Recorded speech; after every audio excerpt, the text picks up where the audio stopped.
People began to imitate Lindsay Clancy and declared their eternal support for her. Some women have begun posting so-called postpartum rage videos on social media. They should be commended because they did. I've had it with you. Oh my God! They should be commended. They didn't and kill their children. She's a murderer. These women are cheering. If there is a woman that is in the middle of some postpartum episode, okay, whatever they're going through, whatever psychosis break, whatever they're going through, their first thought isn't, I need to grab my phone so I can record this and upload it to TikTok so all my friends can see it. Set it down and get it yourself in frame and make sure that and then you keep looking back.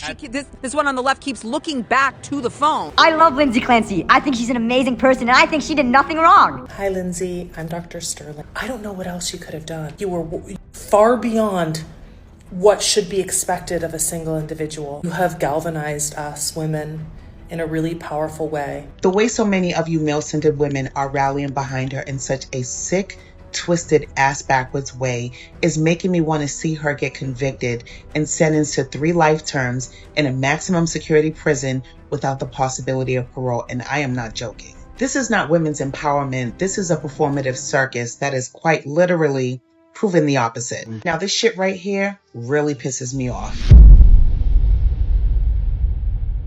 Lindsay Clancy is on trial in Massachusetts for unaliving her 3 young children before attempting to unalive herself. Her defense argues she suffered from severe postpartum psychosis. Lots of women, including groups of women outside the courthouse, have rallied for her. They state her case highlights a failure of the mental health system to support struggling mothers. Hi, Lindsay. I'm Dr. Sterling. I don't even know if you're allowed to watch videos like this, if someone can show it to you. I don't know. But I want you to know that I believe you. From my perspective as an OBGYN, I believe that you were over-functioning throughout your entire postpartum period. I am blown away by how hard you were working to get better, while also working as a mom. I've got 3 kids. I know how much work it is, even when you are mentally well. It's so hard to take care of 3 kids. Obviously, hindsight's 20/20, but I don't know what else you could have done. You were far beyond what should be expected of a single individual. You have galvanized us women in a really powerful way. And I'm not quite ready to tell my story yet, but when I eventually do, it's going to be because you came first. And you showed all of us that we can be honest and we can be real about what we experience as mothers. So thank you. And, I hope that you're seeing our support, because we believe you and we are proud of how hard you advocated and how hard you tried for yourself. And we know you miss those babies every day. I love Lindsay Clancy. I think she's an amazing person, and I think she did nothing wrong. Translating.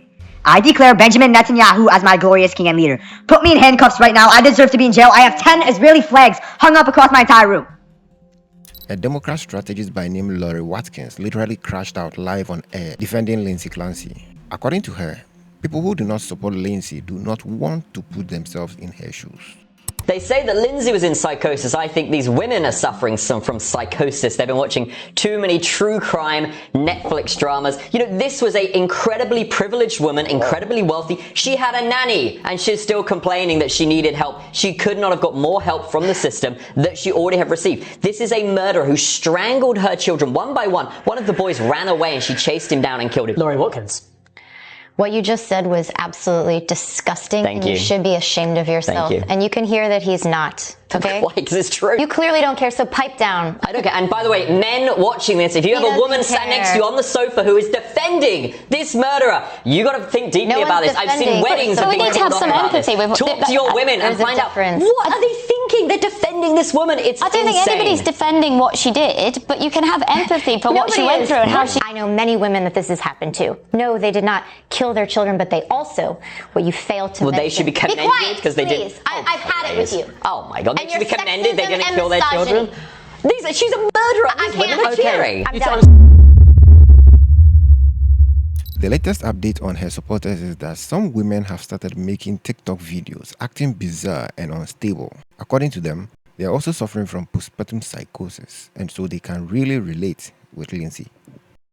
People began to imitate Lindsay Clancy and declared their eternal support for her. Some women have begun posting so-called postpartum rage videos on social media. Some scream next to their babies. Some deliberately act as if they are losing control emotionally. Others even let their children cry beside them while they continue recording themselves on camera. Some say they are doing this to help more people understand what postpartum rage, postpartum depression, and postpartum psychosis can put a mother through. Meanwhile, support for Lindsay Clancy continues to grow. A GoFundMe fundraiser set up for Lindsay's parents has now raised more than $1 million, with over 30,000 donations made to the campaign. The money is mainly intended to help her parents cover lodging, travel, and living expenses related to supporting their daughter throughout the court proceedings. Hundreds of supporters have also gathered outside a Massachusetts courthouse wearing pink. Some had signs that read "She needed help," and some held up signs that read "Peace for Lindsay." They said they were there to support Lindsay while also calling for greater awareness of postpartum depression and postpartum psychosis. What do you think? The campaign, titled Musgrove Family Fund, has an ultimate target of $2 million.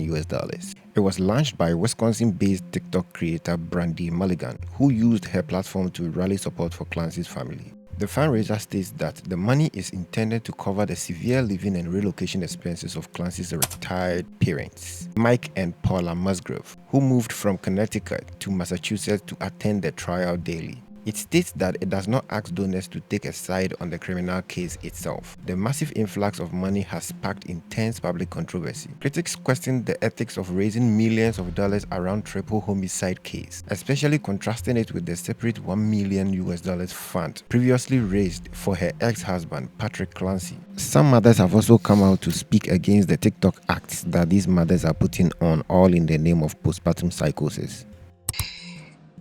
As a mother who survived postpartum psychosis along with her child unharmed, and I've said this before, I've been following the Lindsay Clancy case since 2023, and I had always had a healthy level of empathy for her until now. The way so many of you male-centered women are rallying behind her in such a sick, twisted, ass-backwards way is making me want to see her get convicted and sentenced to 3 life terms in a maximum security prison without the possibility of parole, and I am not joking. This is not women's empowerment. This is a performative circus that is quite literally proven the opposite. Case in point, for 3 years and under no pressure at all, she used her own voice to say that she took the lives of her children. And the same women who always claim to advocate for all women to have a voice don't believe her. Instead, they think that her ex-husband somehow brainwashed her to make her believe that she did it. Or they think that she's lying to cover for him out of fear. They also believe that all he had to do at the time of the tragedies was point the finger at her and say he didn't do it. And moving forward, everyone on both sides just followed his lead without an investigation, as if he has that much pull. For those who believe that she did do this, it's still his fault because he's the man. He's supposed to drop everything and coddle her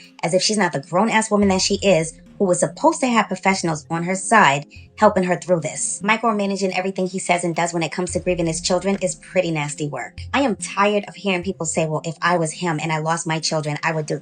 None of us have any idea how we would react, what we would say, how we would behave in front of the camera. None of that. Please put that to bed. The husband is not on trial and he will never go to trial because the evidence exonerates him. Leave him alone. Now this shit right here really pisses me off. Y'all are having way too much fun with this. It's really disturbing. If you don't have postpartum psychosis and don't have intrusive thoughts about harming your children, if you never had postpartum psychosis and never had intrusive thoughts about harming your children, and if you've never had a psychotic break and had intrusive thoughts about harming your children, then you cannot relate. When you have psychosis, there is no warning for intrusive thoughts of harming your kids. That's why they're called intrusive. Your baby blues does not equate to an outside force trying to get you to do something to your child that you don't want to do. It does not equate to you wanting to take yourself out because you feel like a monster for having these thoughts going through your head. And I feel like you guys really don't give a fuck about the kids because they're gone and you can't bring them back. So you just want to save her because she's still here. A lot of you don't realize how dangerous and disrespectful this performative theater and romanticizing is to women who have actually gone through this. You don't care about mothers who struggle with severe mental decline and you don't care about their children. So I mean this from the bottom of my heart. If you are partaking in any of this, you are a piece of shit. My postpartum psychosis took place when my daughter was 1.5 years. She is now almost 14. I still maintain therapy. I still take medication and probably will for the rest of my life. I have more to say, but for now, I'll leave it at that because I need to protect my peace. I'm not saying that postpartum depression isn't like a thing. I don't know a lot about the alleged postpartum psychosis, but you cannot tell me, there is no way that you will ever convince me that right there is not just performative bullshit from mentally ill narcissistic women. Because if there is a woman that is in the middle of some postpartum episode, okay, whatever they're going through, whatever psychosis break, whatever they're going through, their first thought isn't, I need to grab my phone so I can record this and upload it to TikTok so all my friends can see it. Set it down and get it yourself in frame and make sure that and then you keep looking back. This one on the left keeps looking back to the phone. Yep. And then after I'm done, add captions to it. Yep. Make sure, like, that's where it's just like, okay, you guys you're just glorifying killing children. Like, you're just glorifying the idea that women hate motherhood. They're just trying to make it cool and edgy and, like, I don't know, try to get more people to just jump on this bandwagon that it's cool to hate motherhood. One of them that really, really pissed me off, and I did see online that people are trying to track this woman down, and I don't hate that for her. This woman who, I guess now it's a trend to just, like, bother your baby for no apparent reason. And so she's just throwing water on her infant. And the infant is, like, obviously startled and starts to cry. And she's like, haha, I'm just going to throw more water on him. Guys, there is something very wrong in society that women not only think this way, but think that they should post it publicly, think that they should tell the world that they just hate children. It's extremely unsettling, but at the same time, also totally predictable, right? Like, it's just completely predictable, or at least it should be, because for a long time now, we have been living in a culture that celebrates killing children. I mean, when you talk about the way that, when Roe versus Wade was overturned and they marched in the streets and they screamed and they cried for their right to kill babies all the way up until the point of birth. And it's not just in this country. It is the Western world. The Western world, women somewhere along the way have taken a horrible turn. Their mothering instincts have gone out the window. There's no maternal instincts to be had, only just self. It's just all about me and what I want and what I can do. It's extremely troubling. Critics have also raised concern about the fact that almost all supporters of Lindsay Clancy have somehow forgotten that there were some 3 kids in the picture who are no longer with us. They argue that these women are so fixated on Lindsay that every attempt to show love to the deceased young ones are met with rage and anger. I want you guys to take a second and take a really close look at this picture. Take a good look at it. What do you see? A woman sitting in the center of a massive crowd of women, right? A circle of them. Hundreds of women surrounding her, protecting her, comforting her, supporting her, protecting her, standing with her. Now let me ask you a much more important but much more uncomfortable question. What don't you see? You don't see Cora.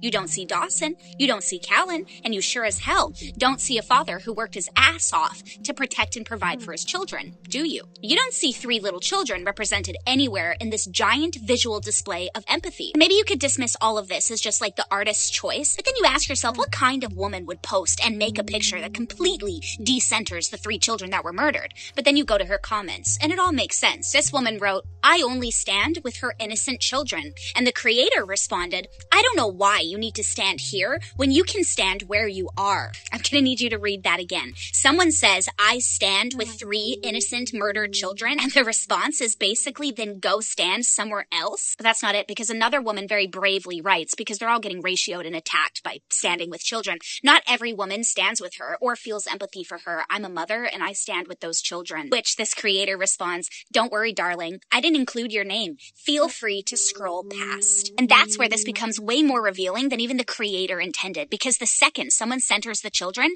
the second someone says, actually, my sympathy is with the victims, they're spoken to like they've wandered into the wrong support group. Because if your empathy is so hyper-focused on women accused of killing 3 children that someone saying, I stand with 3 murdered kids irritates you, that doesn't sound like empathy anymore. This just looks like a toxic, blind allegiance. That looks like she's a woman, therefore she's one of us. And everybody else becomes secondary. The children, left out of the frame. The father, not just left out of the frame, but blamed. But the person receiving the giant symbolic circle of protection? The accused. And that's a pretty strange moral hierarchy, don't you think? And before someone tries to misunderstand me, you can have compassion for a severe mental illness. You can believe that postpartum psychiatric care fails women, even though nobody failed Lindsay except for Lindsay because she continued to lie to her husband, her healthcare providers, and literally everybody. But you are all in your right to ignore all the evidence and believe that Lindsay Clancy was profoundly mentally ill. But none of that requires erasing the children. And none of it requires pretending the father's suffering is somehow less worthy of sympathy because he isn't the person sitting in the middle of this picture. So take a look at it again, a real good look at who gets protected, who gets centered, and who gets compassion. But who disappears? 3 children. Most disturbing thing about this picture isn't who they chose to put in the center, it's how easily everybody else was pushed to the outside because they weren't a woman. Now, from the onset, many people have come up with theories of the husband actually being guilty. Some argued that he did everything and framed Lindsay for it due to her alleged psychosis. Recently, a lady attempted to confuse the public with her theories. Unfortunately for her, critics who have been following the case closer than she does were ready for her. Everyone is so focused on Lindsay Clancy, but let's talk about Patrick Clancy. All right, well, let's hear. A month after Patrick Clancy's children were murdered, Patrick went on a hike in Costa Rica. Patrick then took the time to write and post a 5-star review. Oh no, he went on a hike and wrote a review about how great the hike was. I mean, I can't be the only one who finds this behavior odd, right? What? It was shown on Lindsay Clancy's browser history that she was looking up ways to murder her children. These searches were actually made by Patrick. So you're lying, because there were no searches found on any device that were looking up how to kill your children. So what happened was there was a visit to Lindsay's Facebook page. Now they say that the husband also had access to the page. And then a couple of minutes later, a song began playing by a man named Tom Hall on Spotify. So the person was listening to music. Then somebody Googled Tom Hall and clicked on his Wikipedia page and then scrolled down to the part where it described his cause of death, which was a self-inflicted gunshot wound. He committed suicide. The self-inflicted gunshot wound was underlined, meaning there was a hyperlink embedded within that certain wording on the Wikipedia page. So after they clicked on this, it brought them to a plethora of ways people might commit suicide. There was a jumping section, and within there was also another hyperlink for the Grafton Bridge. The person clicked on the hyperlink for the Grafton Bridge, which isn't even in the United States of America. There is no indication that somebody was looking for ways to actually commit suicide. There was no search of how to kill your children, and there is no proof that this searching was made by the man, and even if it was made by the husband, that doesn't prove anything. But if we're just going to go with our gut and intuition as to, who would be searching for ways to possibly commit suicide, don't you think we would assume it would be Lindsay, because she is the one who killed her own children by her own admission and then tried to commit suicide? Just days before she killed her children, she looked up, "Can you treat a sociopath?" on her phone. She also looked up on Apple Maps the distance from her house to a restaurant to a CVS, which is where her husband was when she killed her children. This indicates intent, the fact that she was trying to get the distances, the time of how long her husband would be gone. Patrick had searched how to cut a corroded artery and how to turn airbags off in a Kia Sorento, which is the exact car that Lindsay Clancy drove. You know, I really just thought this young woman was being stupid and naive, but it was at this point in the video where I came to the conclusion that she was purposefully lying, because the searches about the airbag and the artery didn't come from Patrick, they came from Lindsay Clancy's own phone. In fact, her defense has used these searches from her own phone to try and help her case. Her defense's argument is that her own search history is saturated with ways to kill herself, her dying on her own, without any indication that she had searched for ways to kill her children. The defense is saying, yeah, she was trying to commit suicide. They have admitted to that. You are taking the defense, what they are saying, you're twisting it, assigning blame to the husband, and trying to push this idea that the husband was somehow involved. Experts advise that you navigate this tragic case by separating valid emotional advocacy from verifiable legal and factual reality. If you support maternal mental health awareness, they suggest you channel that energy into systemic clinical resources like Postpartum Support International, rather than romanticizing a single defendant. It is also important to note that understanding the signs of psychosis does not diminish the value of 3 children's lives. Some ladies also need to log off algorithmic true crime forums and reject groundless conspiracy theories that harm real families. Let the jury look at the real evidence and make their decisions. That's all for today. My name is Alpha. Let me know your thoughts. Also, YouTube thinks you like the video on the screen, so click on it. and I'll see you there.